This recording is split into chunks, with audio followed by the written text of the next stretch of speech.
ముగ్గు చాలా బాగుంది కదా ఫ్రెండ్స్. వరలక్ష్మి వ్రతం శుభాకాంక్షలు ముందుగా. నేను అసలు ఎలా మర్చిపోయానో నాకే అర్థం కావట్లేదు. వీడియో అయితే ఎండ్ వరకు చూడండి ఫ్రెండ్స్. చాలా బాధగా అయితే ఉంది నాకు. పూజ అంతా అయిపోయిన తర్వాత గుర్తొచ్చింది ఫ్రెండ్స్ నాకు. ముందుగా అయితే కిచెన్లో అంతా ప్రసాదాలు చేసేసుకున్నాను. మునక్కాయ కర్రీ అయితే చేశాను. వీడియో అయితే తీయలేదు ప్రసాదాలు చేసేటప్పుడు. కిచెన్లో అయితే ఇలా పెట్టుకుంటే మనకి పాజిటివ్ ఎనర్జీ అయితే ఉంటుంది.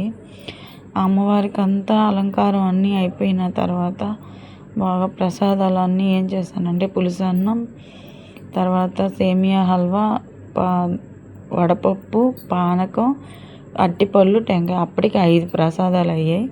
ఇవన్నీ పెట్టేసుకున్న తర్వాత ఉప్పు దీపం కూడా పెట్టేసుకున్నాను. ఉప్పు దీపం అమ్మవారికి మనం ప్రతి శుక్రవారం పెట్టుకుంటే చాలా మంచిది. నేనైతే మా గౌరీదేవిని చేశాను కదా. నేను చేసిన తప్పేంటంటే అసలు వినాయకుడిని చేయలేదు ఫ్రెండ్స్. వినాయకుడిని చేసి పెట్టాలి కదా. పూజ మాత్రం చాలా బాగా అయితే చేసుకున్నాను ఫ్రెండ్స్. బట్ ఏమైందంటే నేను చేసిన తప్పేంటంటే వినాయకుడిని చేయలేదు. ఇంకొకటి అమ్మవారికి గాజులు పెట్టలేదు. అసలు పూజ అయితే చాలా బాగా నేనైతే అమ్మవారికి చీర ఎరుపు అంటే అమ్మవారికి గ్రీను ఎరుపు అంటే చాలా ఇష్టం.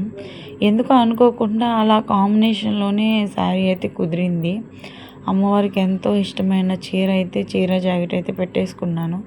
పెట్టుకొని చూడండి మా అమ్మవారు ఎలా ఉందో. అసలు అమ్మే కూర్చొని నాతో పూజ చేయించుకుంటుందా అన్నట్టయితే అనిపించింది నాకు. మీకు అనిపించిందా? అమ్మవారికి అయితే పసుపు తాడైతే చేశాను. అన్నీ గుర్తుపెట్టుకొని చేశాను ఫ్రెండ్స్. ఒక్క వినాయకుడిని, గాజులు ఈ 2 అయితే చేయలేదు. ప్రతి సంవత్సరం వరలక్ష్మి వ్రతానికి అయితే నేను జాకెట్లు అయితే ఇస్తాను. ఈసారి ఇవ్వలేదు.